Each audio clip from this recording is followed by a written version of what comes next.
Hello. నమస్కారం. హఠాత్తుగా మనం ఒక 4 రోజులు ఒక భయంకరమైనటువంటి కారడవిలో గడపవలసి వస్తే, ఒకవేళ మనం అదృశ్యమైపోయి ఏ కారడవిలోనో, ఏ భయంకరమైనటువంటి అరణ్యంలోనో మనం అదృశ్యమైపోయినట్లయితే, ఆ 4 రోజులు అతి భయంకరమైనటువంటి జంతువుల మధ్య లేదా ఏ ప్రాణి ఎప్పుడు మనపై లంఘిస్తుందో, ఏ జంతువులు మనపై ఎప్పుడు దాడి చేస్తాయో అని క్షణక్షణం భయపడుతూ, పైగా ఆ రాత్రి సమయంలో ఒంటరిగా తమతో ఏ ఆహారం లేకుండా ఒక్క అర లీటరు నీళ్లతో మాత్రం మనం ఒకవేళ అదృశ్యమైపోయినట్లయితే, ఆ అర లీటరు నీళ్లు తాగి 4 రోజులు ఆ భయంకరమైనటువంటి అరణ్యంలో గడపవలసి వస్తే, ఒక మనిషి యొక్క మానసిక స్థితి ఎలా ఉంటుంది? క్షీణించి, ఒకవైపు ఆరోగ్యం క్షీణించి, మరోవైపు మానసికంగా కృంగిపోయి, ఎందుకంటే ఒక భయంకరమైనటువంటి అరణ్యంలో ఒంటరిగా 4 రోజులు, 4 పగలు, 4 రాత్రి గడపవలసి వచ్చినప్పుడు ఏ స్థితిలో ఉంటాడు మనిషి? ఎలా ఉంటాడు? పైగా ఒక్క అవకాశం దొరికిన అక్కడి నుంచి తప్పించుకోవడానికి, అక్కడి నుంచి జన సమూహంలోకి ఒక మార్గాన్ని అన్వేషించడానికి ఎలా తప్పిస్తూ ఉంటాడు? ఎలా అన్వేషిస్తూ ఉంటాడు? ఆ దారి కనుక్కోవడానికి, జన సమూహంలోకి వెళ్ళడానికి ఎలా తప్పిస్తూ ఉంటాడు అన్నది మనం వెళ్లకుండానే మనం ఊహించవచ్చు. పైగా ఒక 36 సంవత్సరాల ఒక స్త్రీ, ఒక వనిత హఠాత్తుగా ఇలాంటి ఒక అరణ్యంలో, పర్వతాల మధ్య భయంకరమైనటువంటి అరణ్యంలోకి అదృశ్యమైనట్లయితే, చేతిలో మార్చుకోవడానికి వస్త్రాలు లేకుండా, తినడానికి ఏ ఆహార పదార్థాలు లేకుండా, ఒక్క ఉపకరణం కూడా లేకుండా ఆ 4 రోజులు భయంకరమైనటువంటి ఆ అరణ్యంలో గడపవలసి వస్తే, ఆ స్త్రీ యొక్క మానసిక స్థితి ఎలా ఉంటుంది మీరు ఊహించగలరా? కానీ దీనికి భిన్నంగా కర్ణాటక కొడుగు ప్రాంతంలో ఈ ఒక పర్వతారోహకురాలు జిఎస్ శరణ్య అనే ఒక ఐటీ ప్రొఫెషనల్, కేరళకు చెందినటువంటి ఆ వనిత ఒక 12-15 మంది యొక్క బృందంతో ట్రెక్కింగ్ కోసం వెళ్ళి, హఠాత్తుగా ఆమె తమ యొక్క బృందం నుంచి మారి అదృశ్యమైపోయి, తన చేతిలో ఉన్నటువంటి ఆ మొబైల్ ఫోన్ అనే ఉపకరణం కూడా హఠాత్తుగా ఛార్జ్ తీరి స్విచ్ ఆఫ్ అయిపోయి, ఆ కీకారణ్యంలో 4 రోజులు ఒంటరిగా, మార్చుకోవడానికి వస్త్రాలు లేకుండా, తినడానికి ఆహారం లేకుండా, తాగడానికి కేవలం చేతిలో ఉన్నటువంటి అర లీటర్ నీళ్ల బాటల్తో 4 రాత్రులు అంతటి భయంకరమైనటువంటి అరణ్యంలో గడపవలసి వస్తే ఎలా ఉంటుంది? పైగా కేవలం ఒంటరిగా ఒక స్త్రీ రాత్రి జరుగుతున్నప్పుడు అరణ్యం యొక్క స్వభావం ఎలా మారుతుంది? పగలు ఎలాగైనా సరే భయపడుతూనో ఎలాగో గడపవచ్చు, కానీ కాస్తైనా జలస్రోతస్సు ఉన్నటువంటి ఒక ప్రాంతంలో అయితే భయంకరమైనటువంటి ఆ జంతువులు సంచరిస్తున్నటువంటి ఆ కీకారణ్యంలో ఏ జంతువు ఎప్పుడు లంఘిస్తుందో, ఏ ప్రాణి ఎప్పుడు మనల్ని ప్రమాదం తీసుకొస్తుందో తెలియకుండా క్షణక్షణం భయపడుతూ గడిపే ఆ దృశ్యం ఒకవేళ ఊహిస్తేనే ఒళ్ళంతా గగురు పొడుస్తుంది.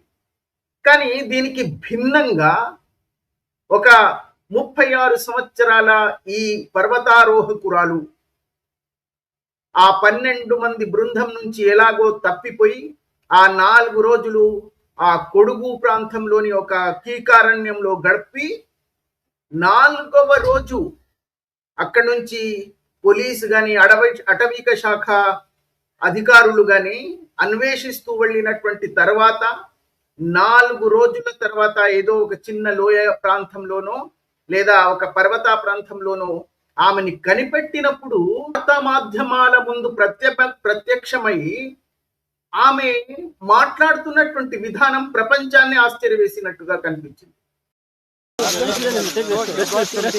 Total 6 point madam.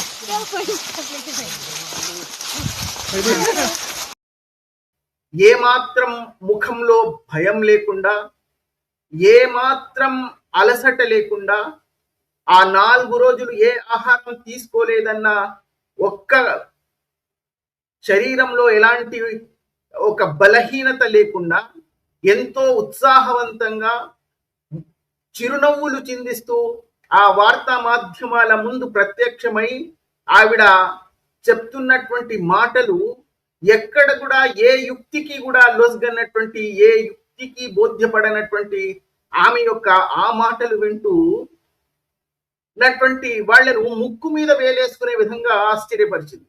కానీ దీన్ని కూడా పట్టుకొని ఆమె యొక్క సాహసికతను కథలు కథలుగా రాసుకుంటూ సామాజిక మాధ్యమాల్లో వీడియోల మీద వీడియోలు సృష్టీకరించినటువంటి వాళ్ళు ఉన్నారు. కానీ ఆమెను ఈ సామాజిక మాధ్యమంలోనే చాలా మంది ఈమె నిజంగా కూడా అదృశ్యమైపోయిందా, మరి ఆ అంతటి భయంకరమైనటువంటి అడవి ప్రాంతంలో ఈమె మొట్టమొదటి ప్రశ్న, ఒక పర్వతారోహకురాలు, నిత్యం పర్వతారోహణ చేస్తున్నటువంటి ఈ స్త్రీ తనతో ఒక మొబైల్ ఫోన్ తో పాటు ఒక దాన్ని రీఛార్జ్ చేసుకునే ఒక డివైస్ కూడా పెట్టుకోకుండా, దానికి బదులుగా ఇంకొక మొబైల్ కూడా తనతో తీసుకెళ్లకుండా, ఎలాంటి ఒక ట్రెక్కింగ్ కు సంబంధించినటువంటి ఎలాంటి ఉపకరణాలు లేకుండా ఆవిడ ఎలా అదృశ్యమైపోయింది? 12 మందితో వెళ్ళినటువంటి ఆ బృందంలో నుంచి ఈ ఒక స్త్రీ మాత్రం ఎలా తప్పిపోయింది అనే ప్రశ్నలు సహజంగా అందరిలోనూ ఉద్భవిస్తాయి. మరి ఏదో ఒకలాగా అదృశ్యమైపోయిందే అనుకుందాం, ఆమెతో పాటు ఏ ఆహార పదార్థాలు లేవు అని అనుకుందాం. కేవలం ఒక ఆవిడ చెప్తున్నట్టు కేవలం ఒక 1/2 లీటర్ నీటి బాటిల్ మాత్రమే ఆమెతో ఉన్నట్లయితే, ఆమె యొక్క ఆహారం ఏ మాత్రం తీసుకోకున్నటువంటి ఆ శరీరం ఎక్కడ కూడా క్షీణించినట్టు గాని, దాని తర్వాత ఆమె ఇస్తున్నటువంటి దానికి ప్రశ్నకు మరి ఎందుకు దారి కనుక్కోవడానికో లేదా ఒక జనసమూహంలోకి రావడానికో మీరెందుకు శక్తంగా ప్రయత్నించలేదు దారి కనుక్కోవడానికి? అంటే నా కాల్లో నొప్పి ఉంది కాబట్టి నేను కాలు నడవలేనటువంటి స్థితిలో ఆ అరణ్యంలోనే విశ్రమించాను అని చెప్పింది. ఎంత హాస్యాస్పదంగా! కనీసం ఇది 5వ తరగతి చదువుతున్నటువంటి వాళ్ళు కూడా నవ్వుతారు ఇలాంటి సమాధానం వింటే. అంతటి భయంకరమైనటువంటి అడవిలో కేవలం కాలు నొప్పి ఉందని అక్కడి నుంచి తప్పించుకొని జనసమూహంలోకి రావడానికి ఆవిడ ఏ ప్రయత్నం చేయలేదని బోధ్యపడినప్పుడు ఆశ్చర్యపోవలసింది మనం. ఆవిడ నిజం చెప్తుందా, లేక దీని వెనుకల ఏదైనా గూఢాలోచనలు ఉన్నాయా అని అన్వేషించవలసినటువంటి అవసరం ఉంది అని ఇప్పుడు సామాజిక మాధ్యమాల్లో అందరూ గొంతెత్తి ఘోషిస్తున్నారు.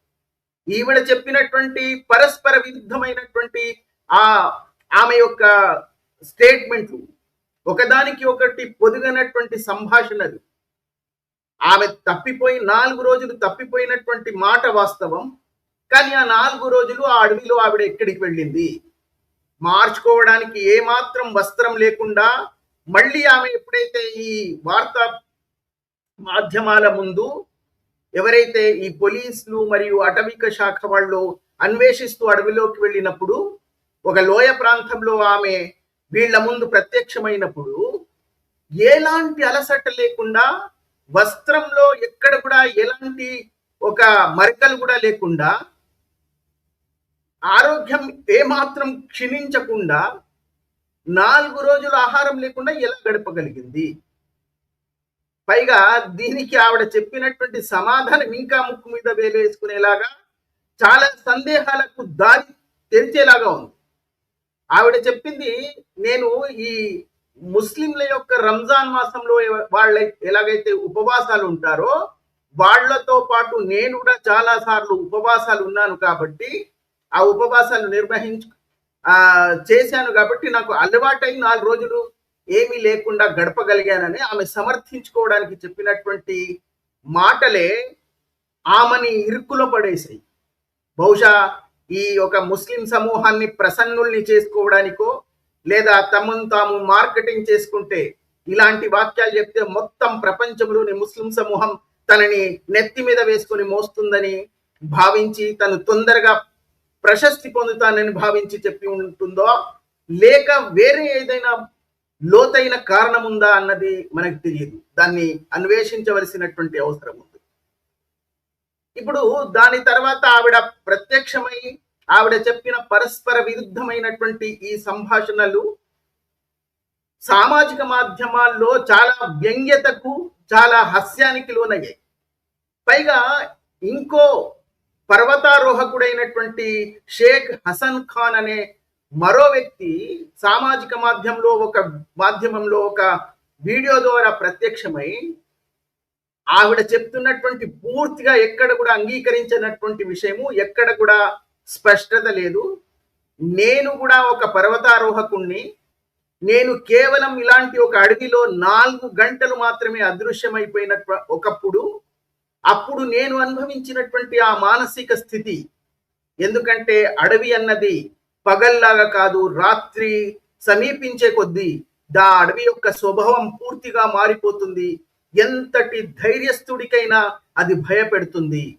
ఏ జంతువు ఎటువైపు నుంచి లంఘిస్తుందో, ఏ విషప్రాణి ఎటు నుంచి మనకు ప్రమాదం తెస్తుందో తెలియకుండా క్షణక్షణం భయపడుతూ మానసికంగా కృంగిపోయే విధంగా మనిషి ఎలా గడుపుతాడో నాకు అనుభవంగా నాకు తెలుసు. కాబట్టి ఆవిడ చెప్పినటువంటి ఒక్క విషయం కూడా నమ్మదగింది కాదు అని ఆ హసన్ ఖాన్ చాలా స్పష్టంగా వ్యక్తీకరించింది ఒక వీడియో ద్వారా. ఇది కేవలం ఈ పర్వతారోహకుడు చెప్పనవసరం లేకుండానే సాధారణమైనటువంటి వ్యక్తులకు సైతం బోధ్యపడుతుంది. ఆవిడ ఎక్కడో అబద్ధం చెప్తుంది. ఆవిడ 4 రోజులు ఆ బృందంలో నుంచి తప్పిపోయిన మాట వాస్తవమే. కానీ ఇంతటి కీకారణ్యంలో ఈ 4 రోజులు ఆవిడ ఎక్కడికి వెళ్ళింది? ఎందుకంటే అప్పటికే ఈ తీవ్రవాదులు చాలా మంది ఆ కుడుగు అనే ఆ అడవి ప్రాంతంలో ఇంతకు ముందు ఒకప్పుడు ఈ సిమి అనే ఒక తీవ్రవాద సంస్థ అక్కడ ఆయుధ పరిశీలన జరిపినటువంటి చరిత్ర ఉన్నటువంటి కీకారణ్యం అది. ఈవిడ వాస్తవంగానే కేవలం ప్రశంసల కోసమో లేదా కీర్తి కోసమో ఆవిడ ఈ అబద్ధాలు సృష్టించి చెప్తుందా? మరి ఆవిడ 4 రోజులు ఆ అడవిలో ఎక్కడ దక్కుంది? ఎవరు సంరక్షించారు? ఎవరైనా సంరక్షించారా అని పోలీసులు అన్వేషించవలసినటువంటి అవసరం ఉంది. ఎప్పుడైతే ఆమె ఈ అన్వేషించడానికి వెళ్ళినటువంటి బృందం ముందు ప్రత్యక్షమైందో ఒక లోయ ప్రాంతంలో, వెంటనే అప్పుడు పరీక్ష చేయవలసినటువంటి విధానం, ఆమెను వైద్య పరీక్షకు పంపించాలి నిజం చెప్పాలంటే. కానీ ఏ వైద్యకు పరీక్షకు పంపించలేదు. ఆమె నిజంగానే ఆవిడ చెప్తున్నట్టు 4 రోజులు ఏ ఆహారం తీసుకోకుండానే ఉందా, లేదా ఏదైనా ఆహార పదార్థాలు తీసుకుందా, ఆవిడ నిజం చెప్తుందా అబద్ధం చెప్తుందా అని పరీక్షిస్తే కానీ నిర్ధారించలేదు. కానీ ఏ వైద్య పరీక్షకు ఎవరు తీసుకెళ్ళలేదనే భావిస్తున్నారు. దాని తర్వాత ఇప్పుడు బీజేపీ ఈ సామాజిక మాధ్యమాల్లో ఇంతటి ప్రశ్నలు వస్తున్నప్పుడు ఆమె యొక్క ఈ వివరణపై వస్తున్నటువంటి ఆ వ్యంగ్యోక్తులను అనుసరించి బీజేపీ వాళ్ళు ఒక కొడుకు పోలీస్ స్టేషన్లో ఒక కంప్లైంట్ కూడా ఇచ్చారు. బహుశా ఎఫ్ఐఆర్ రిజిస్టర్ అవ్వలేదనుకుంటా, కానీ పోలీసులు అన్వేషిస్తున్నారు బహుశా అని వార్తలు అందుతున్నాయి. ఇది చాలా సీరియస్ గా తీసుకొని లోతుగా అన్వేషించవలసినటువంటి అవసరం ఉన్నటువంటి ఒక కేసు అని నేను భావిస్తాను. ఎందుకంటే ఒక స్త్రీ 4 రోజులు ఇంతటి అరణ్యంలో ఎక్కడ అదృశ్యమైపోయింది? పైగా ఆవిడ చెప్తున్నటువంటి మాటల్లో ఏ ఒక్కటి కూడా నిజం ఉంది అని భావించే విధంగా లేదు. ఒక పర్వతారోహకురాలు ఇలా, పైగా ఆవిడ ఒంటరిగా వెళ్ళడానికి ఇంతకు ముందే ఒక అప్లికేషన్ ఇచ్చిందని, ప్రభుత్వం దాన్ని అంగీకరించలేదు అన్న వార్తలు కూడా వస్తున్నాయి. నిజం చెప్పాలంటే ఇలా అడవి ప్రాంతంలో ట్రెక్కింగ్ కోసం వెళ్లే వాళ్ళను ఒంటరిగా ఎప్పుడు కూడా అనుమతించరు. ఒక బృందం ద్వారానే వెళ్తారు. పైగా ఆ బృందానికి ఒక గైడ్ కూడా నియమిస్తారు. ఈవిడ ఈ 12 మందితో వెళ్ళినప్పుడు కూడా ఒక గైడ్ ఉన్నాడు. ఈ 12 మందిలో ఒక్క ఈవిడ మాత్రం ఎలా తప్పిపోయింది అన్నది మొదటి ప్రశ్న.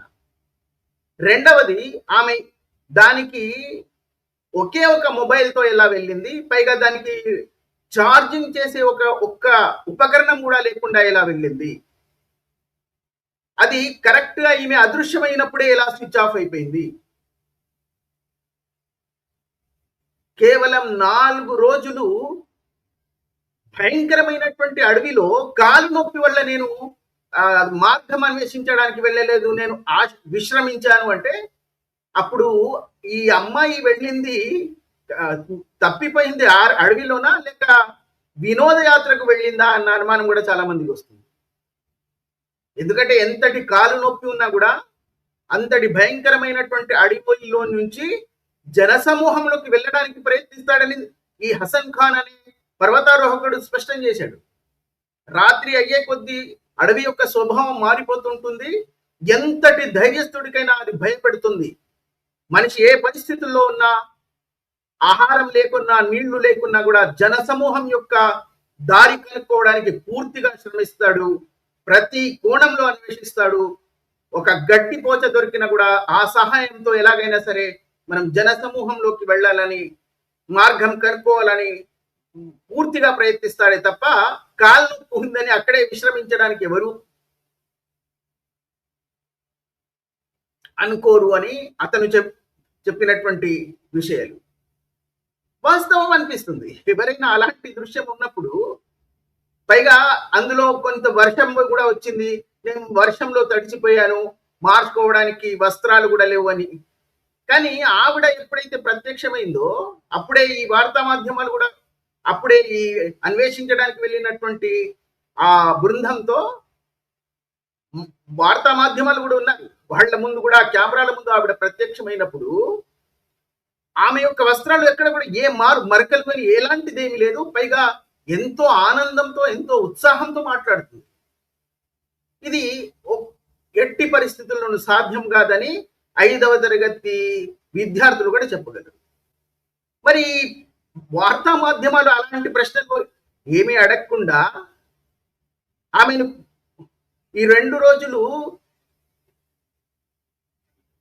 ఆమె యొక్క సాహసికతను పొగుడుతూ వీడియోల మీద వీడియోలు చేశారు. కానీ ఎప్పుడైతే ఈ సందేహాలు అదే సామాజిక మాధ్యమంలో వచ్చాయో, మెల్లమెల్లగా ఆమెను నెత్తి మీద మోస్తూ, ఆమెను ప్రశంసిస్తూ, ఆమె సాహసికతను వైనొళ్ళ ఆమెను పొగిడినటువంటి వీళ్ళందరూ మెల్లగా వెనక్కి తగ్గిపోయారు. ఈ అన్వేషించాలి అన్న ప్రశ్న ఎప్పుడైతే ఉద్భవించిందో అప్పుడు ఆమె సాహసికతను పొగిడినటువంటి వాళ్ళందరూ మాయమైపోయారు. నిజంగా కూడా ఇది అన్వేషించవలసినటువంటి అవసరం ఉంది. చాలా లోతైనటువంటి వ్యవహారం ఏదైనా ఉందా, లేదా ఆమె కేవలం ప్రశస్తి కోసం ఇది చేసిందా? ఆ 4 రోజులు ఆవిడ అంతటి అడవిలో ఎక్కడ గడిపింది అన్నది అన్వేషించాలని బీజేపీ ఇప్పుడు కొడుకు పోలీస్ స్టేషన్ లో ఒక అప్లికేషన్ ఇచ్చారు, ఒక హర్జీ. పోలీసులు మేము అన్వేషిస్తామని చెప్పారు. సరే, రాబోయే కాలంలో దీని గురించి ఏమైనా వార్తలు వస్తాయని ఎదురు చూద్దాం. వచ్చిన తర్వాత మీ అందరికీ దాని గురించి తెలియజేయడానికి నేను సిద్ధంగా ఉన్నాను. జై హింద్, జై భారత్, వందే మాతరం.